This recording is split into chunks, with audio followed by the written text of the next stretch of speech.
Hello, welcome back. Last time I learned just how complicated a stopwatch can actually be, but I did eventually get it and was pretty satisfied with how it worked out. A message from Sleep Cubes. Dear Sleep Cubes customer, over the past week you may have seen the news about thefts and other security issues at Sleep Cubes locations. We are reaching out to let all of our customers know that we are addressing the issue with the utmost urgency. Hold on a second.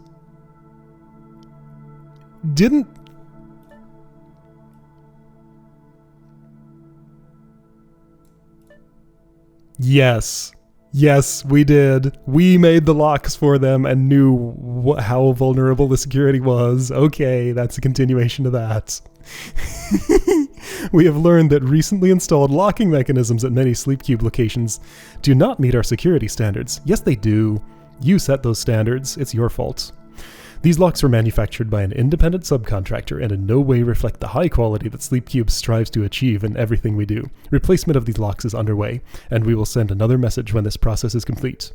At Sleep Cubes, we are committed to providing customers with a safe place to rest in the midst of a busy world. If you have any questions or concerns, please contact us and our customer service team will be happy to assist you. Sleep Cubes. Sleep sound, sleep safe. Somebody new. Irina Kurchatova. At energy.avalon. CC Isotope Pets at Avalon, Valence at Pets. Also, I noticed there was some interesting people in the CC here. CC L. Broad, Lisa, presumably. Angry Lisa. Lisa Broad. A. Velhaven. Don't know who that is. Okay, so I'm going to start paying attention to those. Hey there, Lisa told me about you and said you could help me. It's strange, but I brought my cats with me here. I don't know why I thought I would have time to take care of them. Of course, they're so cute. They need to be fed different foods and not overfed. Valence eats fish and Isotope likes duck. Your cats have email addresses. Should be easy for someone with your abilities.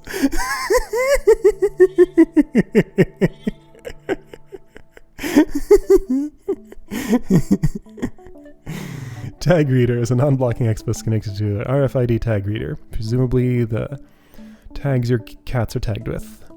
Food A and Food B are simple inputs connected to pet food dispensers. There's a lot of configuration here, oh dear. The automatic pet feeder can be configured for use by up to 3 pets with the collar-mounted RFID tags that store a value of either 1, 2, or 3. Okay, right, so 1, 2, and 3. Wait, but then who's the third cat? For each pet, the user can specify the minimum number of time units between feedings, time, the amount of food to dispense, size, and which type of food to dispense, type. Okay. Configuration settings are set by the user using a combination of dials that can be read as X plus inputs and switches that can be read as simple inputs. I'm gonna guess this is 0 and this is 100. No, I'm not. I'm gonna verify.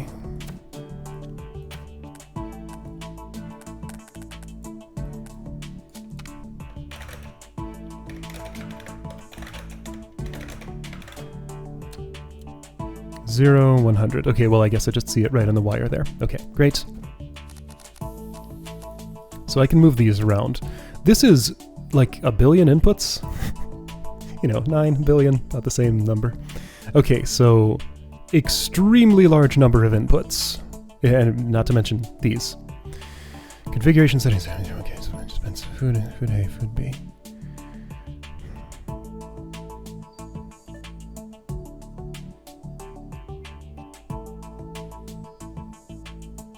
What are you saying? Okay, so the size corresponds to the number in the output. Okay, I think I get it. The cat comes to the feeder. If it's their time to feed, I dispense the whole thing all at once. If it's not their time, so cat number 3 is looking for food B. Comes and gets 30 units of it. Then cat number 3 investigates 2 time units later and gets nothing, or is still eating the 30 units of that. Cat number 3 is really investigating a lot. After, okay, so time 3, 8.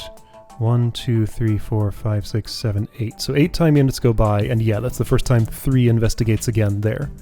Okay, so I got 3 countdown timers. Maybe, probably.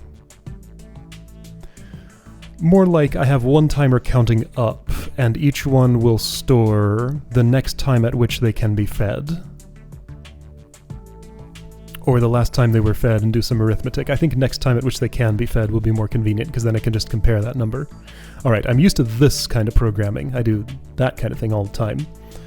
Timing's kind of a jam. Size, that's easy. I just read this and translate it to food A or B.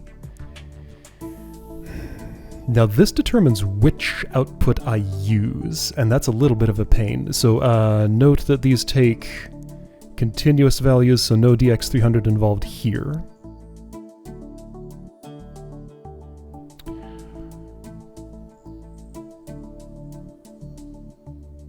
Also none for any of these. Yes, so 0 DX300s.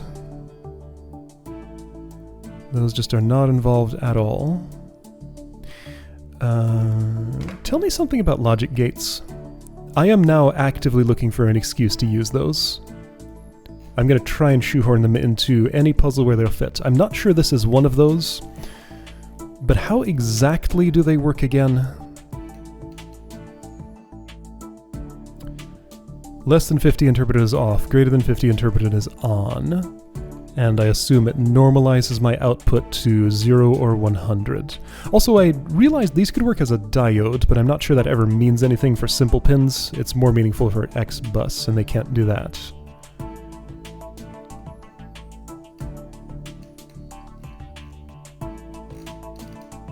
Okay, I don't think those fit into this solution, at least not at a glance. Is tag reader blocking? No. Alright, so every time unit I'm gonna have to check that. Only one kitty can be close enough to the tag reader at a time, though. They're really all clustered around the food. Well, number 3 goes away for a little while here. Alright. So... Alright, so somebody is going to be reading this every tick, and if you get a number... Then what? I compare the accumulated number of time units that have gone by. Alright, so I have a counter that counts time elapsed.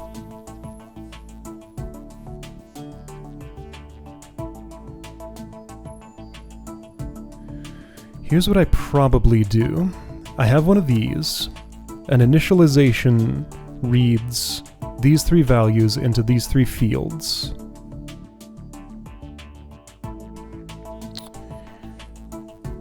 When a tag comes in... Oh, no, it doesn't. It just lets them be 0. Okay. I don't want to waste input space. I can get at that x0 still if I take it out like this, maybe. And of course I can move these around as needed. I will, but not yet. For I/O space...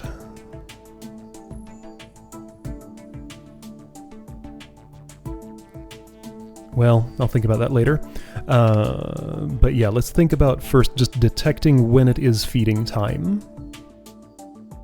Yeah, I think I can break down that part of this puzzle and understand it as it is. Like, these only matter once it is determined to have been feeding time. Okay, so,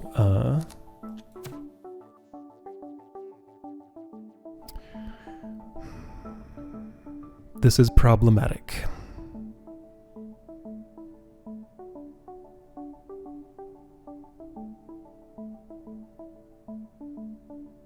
Already I have input problems because I have one XBus pin that wants to connect to 3 things. So that's going to have to connect to a helper that actually deals with the time.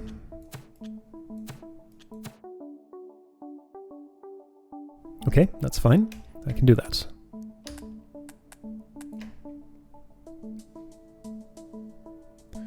All right, just for IO space. Okay, you're gonna go, oops, you're gonna go here. MC 6000, sure, just start with 6000. X0, X1, X2. You know what I can do? Let's do it this way. X1 for time 1, X2 for time 2, X3 for time 3. X0 for communicating with... Oh hey, is this... It's not quite, but I think it can be. Yeah. Yeah. Your X0 talks to your X0. This X1 goes down here to time 1. You're not using your simple pin, so that's fine. Here we go, compactness. Alright, so this is not communicating with anyone downstream, though. Also, I notice that I can maybe replace it with one of these. Okay, this is plausible. So you're the timekeeper. That's your entire job. Yeah, but now I have no communication to the outside world ever.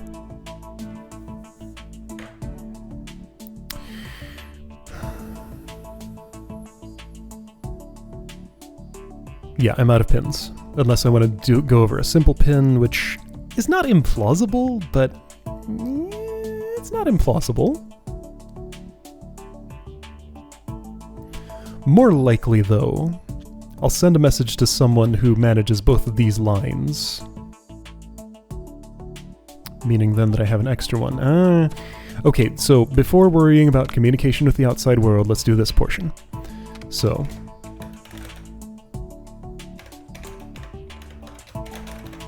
Wait, no, I don't initialize. Not at all.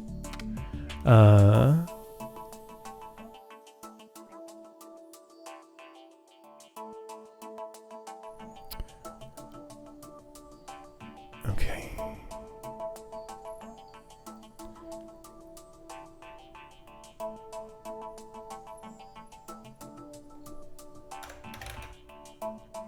Actually,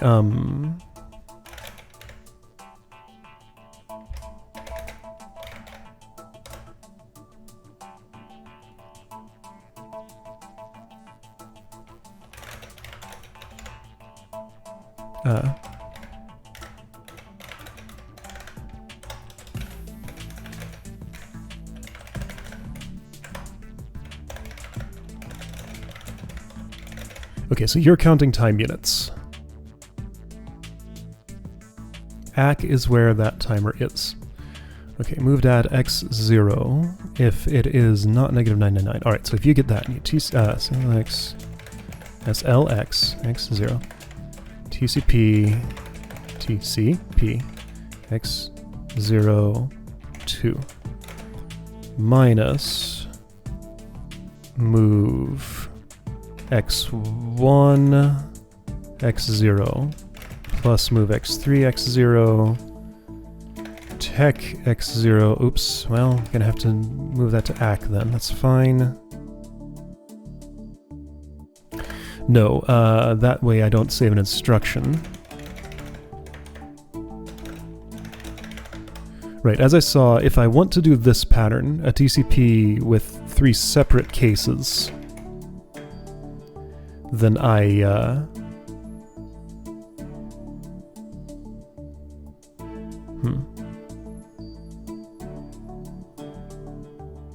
something.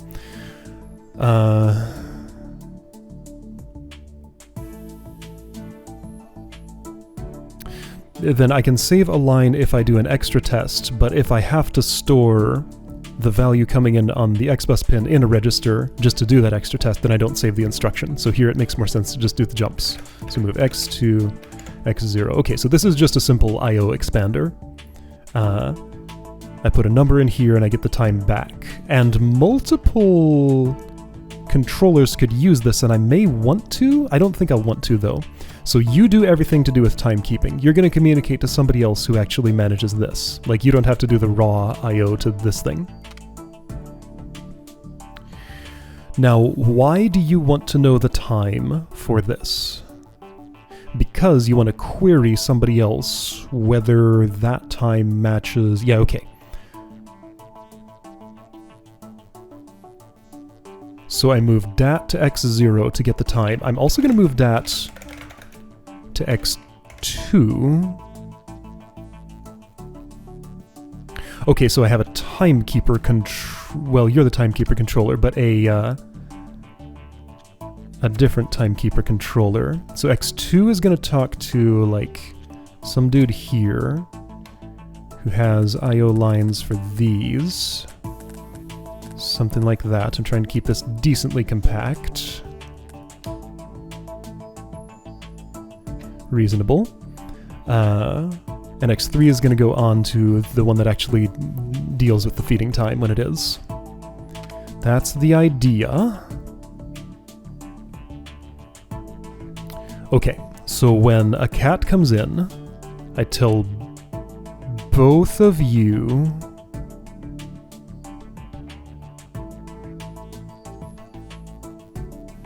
which cat it is.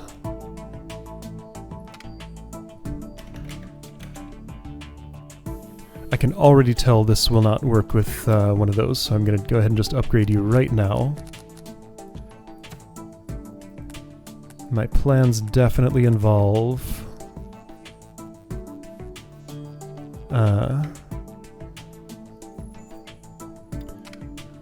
more instruction space and probably more registers than that. Okay, so I need to do something with I probably want to move x0 to x2. Alright, so when I'm taking an action, I call a function here which returns the time for that kitty. Then I call a function here with both cat ID and the return value of this function, which will... Oh, and I should have another operand here, which is the ACK value. So elapsed time. Alright, I think that makes sense. I think that makes sense. And then...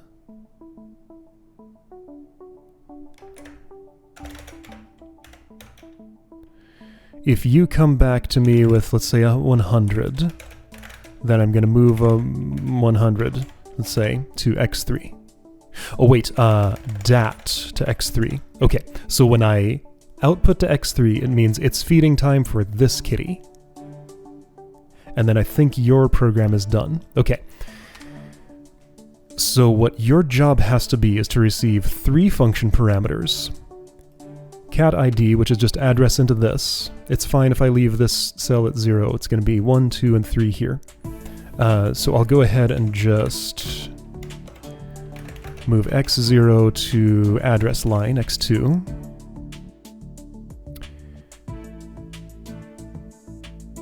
I may be able to save some space by moving this to the right a little bit. There might actually be a bunch of ways to save space here. Could I... no, part not on board. Never mind. This looks like more board space, but it's actually not. This is... they're both within the same grid cell. So, like, this has no more space than this actually does. Alright, so go to that address. The next parameter is time interval. When you've gone to that address, you might need to store that in DAT because you might need to go back to that address again. Though maybe you could read back the address, subtract 1, and go there. If I need to write to it. I'll need to write to it if... Well, let's worry about that later. So first of all, I want a return value from this saying whether it is feeding time or not.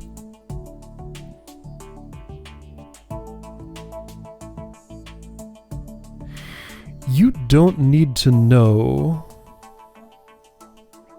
Okay, yeah, so here's what actually happens. I give you the cat address and the number of time units that have elapsed. If it is feeding time, which you can determine without getting this time value, then I give you the time interval until next feeding time. Yes, that's how it works. This makes total sense. Great. Okay, so that's your address. You only need to go there once. I might save it in DAT, we'll see. That's probably more convenient. You're using both of your registers, yes. You know what you're doing. Oh, I like this puzzle. This one agrees with me.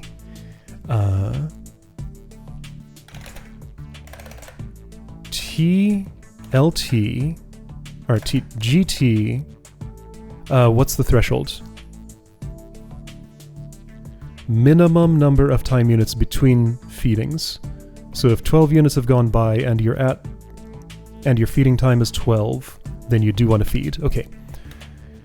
If the next feeding time, which I'm storing here, TGT x3, is greater than the current time, the value of your ACK register, the second parameter to the function here, x0,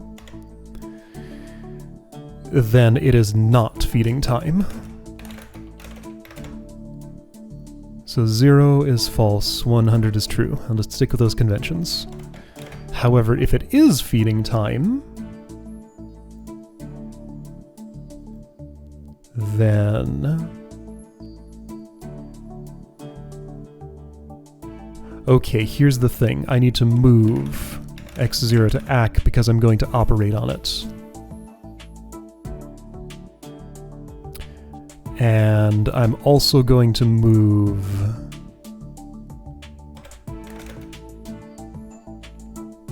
x3 to DAT because I'm going to add to it? No, I am not.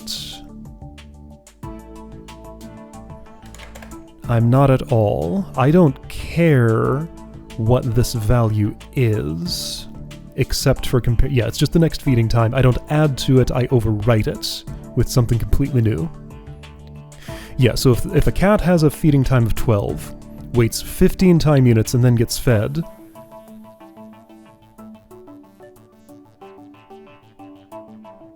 does this specify if a cat doesn't eat its food for longer than the minimum and then wants to eat again quicker, does it get to eat again quicker? Ooh, that's an important thing to query here. So time 3 is 8. 1, 2, 3, 4, 5, 6, 7, 8, 9. Okay, I need to find a place where this behavior can be investigated. Yeah, so it doesn't accumulate feedings. Like if the cat goes away for a day and like eats somewhere else, then comes back home and wants to eat twice in a row, I would say no to it. Yeah, okay, that makes sense. So at every feeding, it resets the time until next feeding. There's no accumulated feed times. Because yeah, this 3 here otherwise would go off with the accumulated delay. 1, 2, 3, 4, 5, 6, 7. Yes, perfect. This is right on the thresholds. This was 9. If anything accumulated, this would feed. Okay, great. So I go forward with my plan as it was. So if next feeding time, x3, is greater than current time, then it is not feeding time and I return 0 and do nothing else.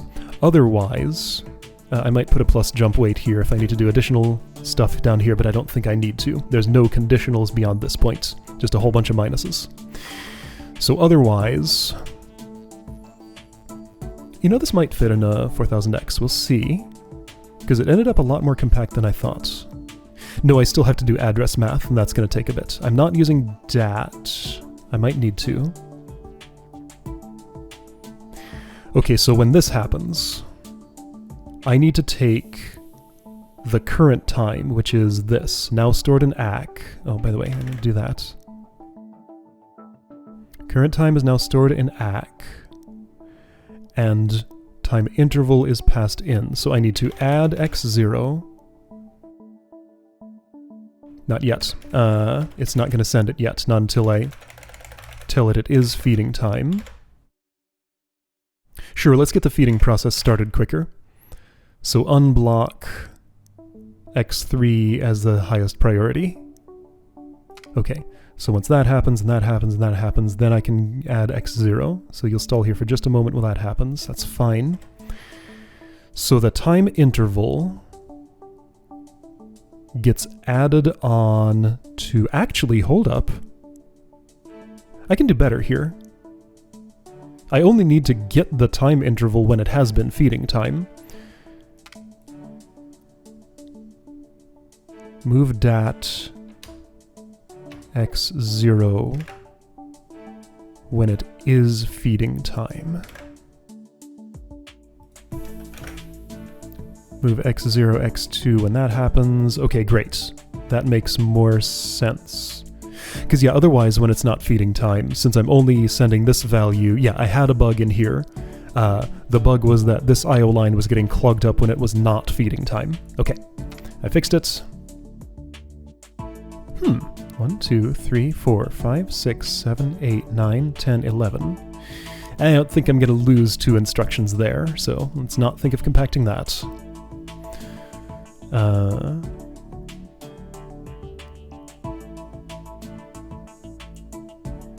Where am I? I add x0. Okay, so this has given me the value I want to write to that address. Now that I have that value, I need to do some address math, unless you can send the cat ID again, which of course you can. That'll be much more convenient for me.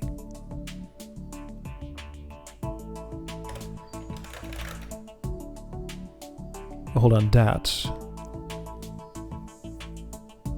Move dat x0. You're already sending the address again. Do I have the wrong thing here?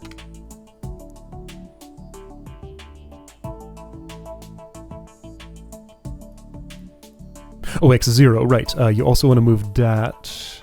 Okay, you get the time unit, then you also want to move dat over to x2. So, move x0, x2, the address, and then just move ac x2. Yeah. Check it out. It fits. Isn't that nice? Okay. I certainly think so.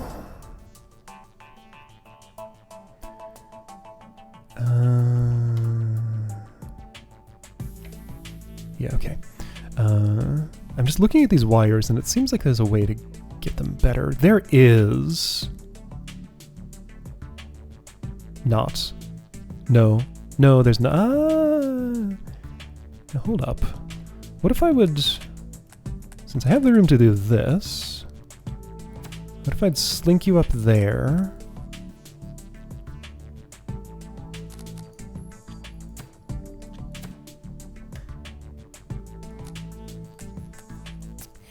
Pin type mismatch, can't do it. Well, actually, part connected to self. No, I only need the 3 pins. Yeah, I only need... Okay, so x0 changes to x1.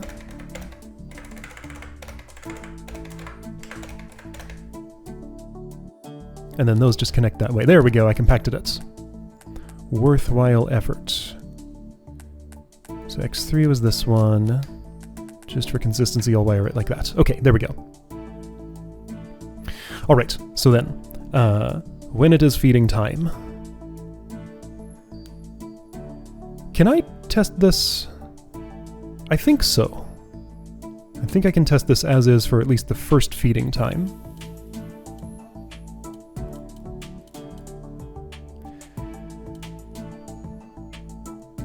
Okay, dat is 3. Moves to x2. Alright, so kitty ID 3. Move x1 to x2. Right, and you didn't use your dat register. That's why this was possible.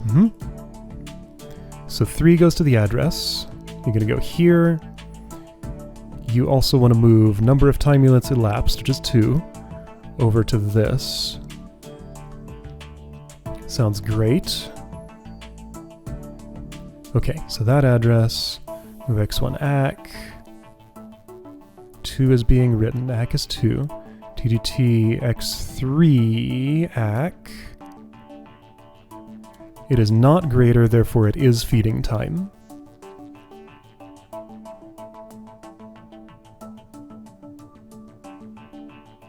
Wait, but is this... Yeah, I think this is right. I might have a fence post problem here. Well, not a fence post problem, but like a threshold. I might want to change this to a TLT and invert those. I'm not sure. I'm not thinking clearly about which way around that needs to be, but that's an easy change if I need to make it. Like if a cat comes back after exactly its feeding time for a second one, this might wait one extra tick. Alright, so it is feeding time. Ah, the problem is I have nothing to read that. Okay, well, so, sure. So to test this... Here we go. So now I can do a full test, and other than actually doing the feeding, I can see that this gets told to feed the appropriate number of times, right? So nothing happens. Yeah, so this compartmentalized very nicely.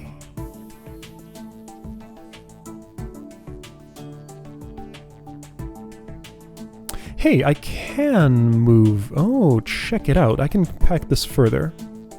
It's completely okay to have this overlapping this x0, because you never use x0, so I can ignore it. There we go. And then you can actually connect like this, just fine. There we go. I'll bridge for you. Sure. Because I want all the room I can get over here. Alright, so I'm using less than half of the board for feeding time detection. That sounds great. Okay, so once again,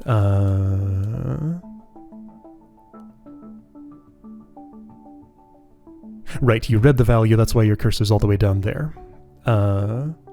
It was feeding time, so this goes over here. Now I'm going to add x1. Move that x3, yeah, so I tell you it's feeding time for cat number 3. You don't actually care, you're just going to clear that out. Then I tell you number 3 is the one who is currently being fed, so that's the address of this.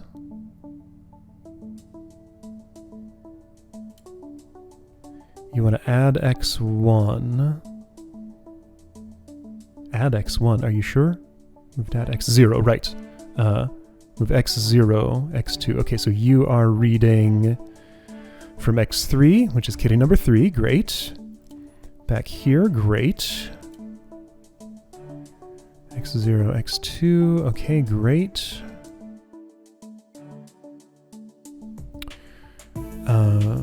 Move x1, x2. x1 comes in here. x2 is the address line. Yeah, that's the cat ID. No, this was supposed to be the data line. That should be x3.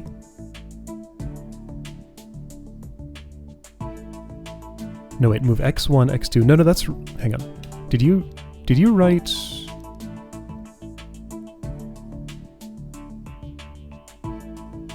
You already added the result of that. Okay, this is correct. This is the x1 that's being written. Okay, so set the address.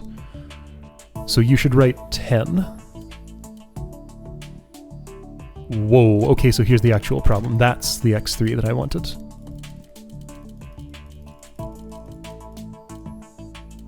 There we go, you wrote 10. Perfect, perfect, perfect. Works great. Cat didn't get fed. But that's okay. Alright, so cat number 2 comes in.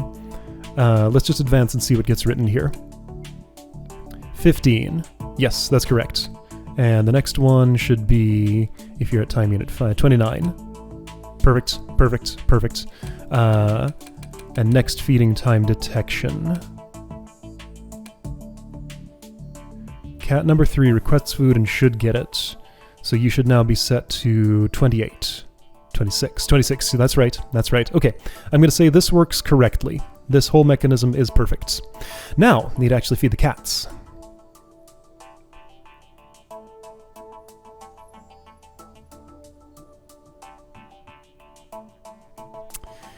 So, probably going to have one more microcontroller beyond this.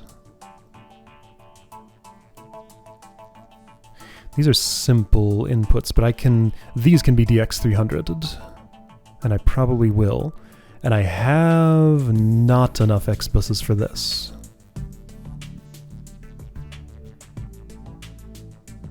Okay, let's see. So with a... No, that won't help.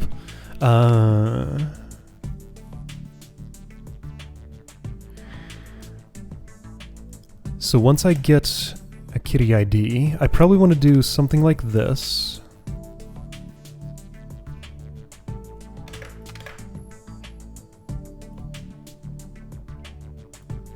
TCP X02. Move X1. Okay, so, you need some IO space, so this has to move right, of course. That makes sense.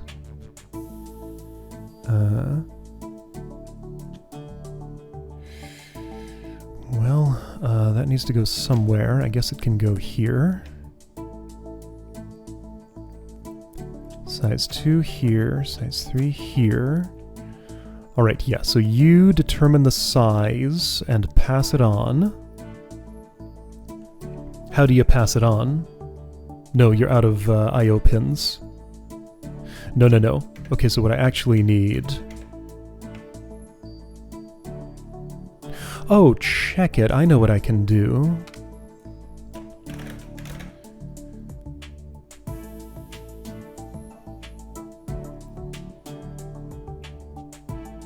I move this on to another dude who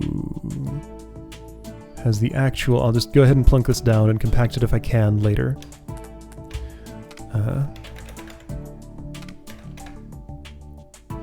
So I move it on to another dude who has the actual connections to these.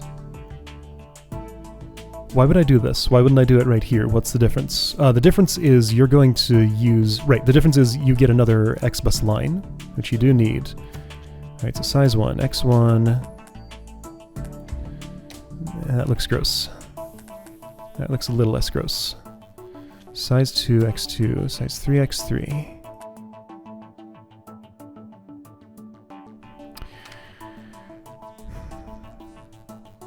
Wait, why can't I...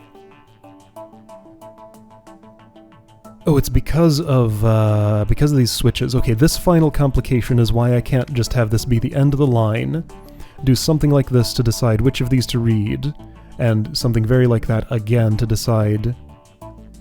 Or no, use the switches to decide which to output it to. I might need my P0 here. That's fine, I can get it if I have to.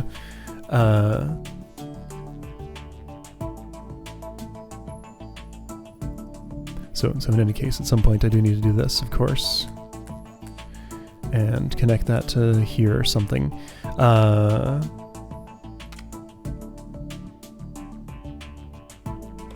So yeah, this is an I.O. expander, just like that.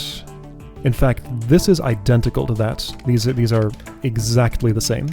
If you're exactly the same, then you want to be one of these. Yep. Same job, same code.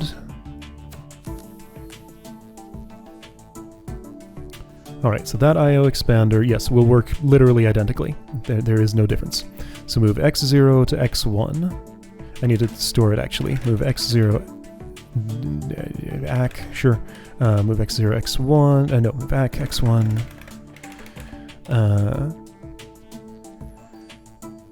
Now...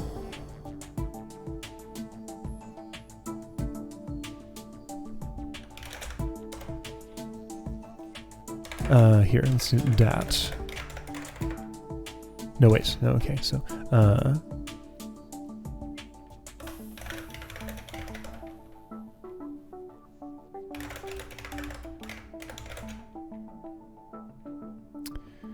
DST1 dat. Okay, so I translate... What I've just done here is taken the cat ID and translated it into which one of these.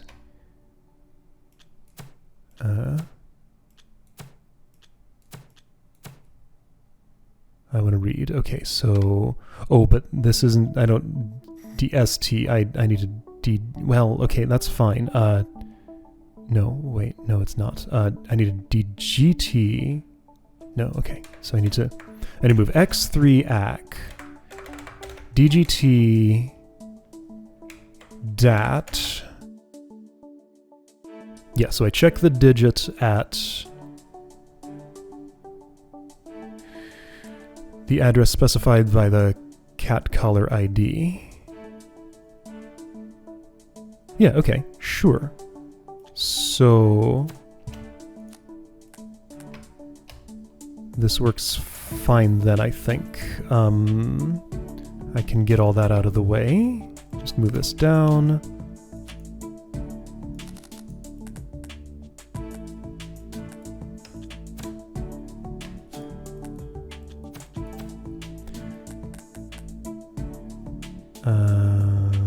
Okay, how will you bridge through there? With some difficulty.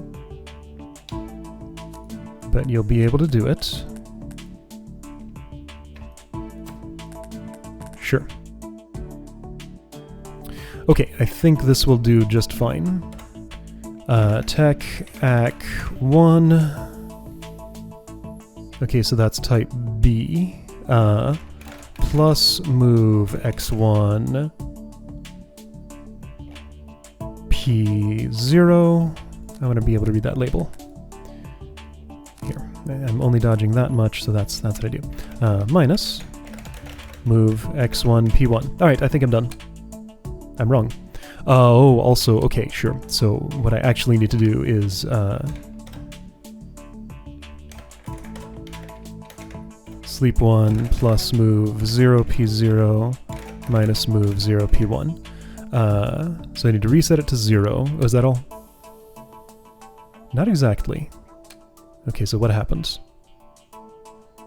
Are my foods A and B reversed? Yes, they are.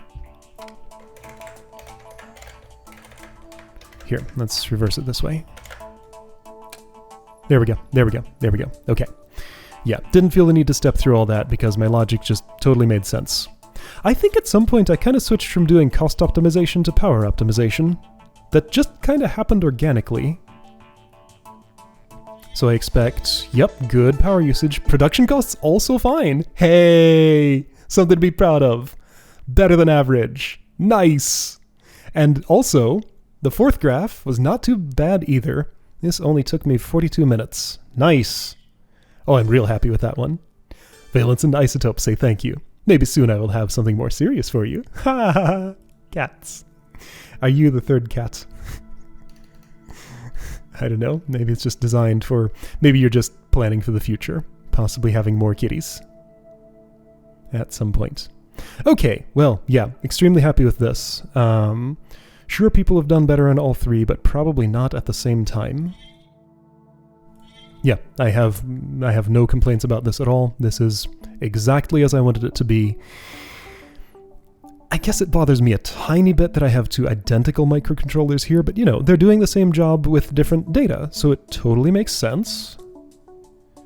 Yeah, I feel no need to improve this further. This is pretty much perfect as it is. Cool stuff. All right, real happy with that. All right, I'll see you next time for target practice.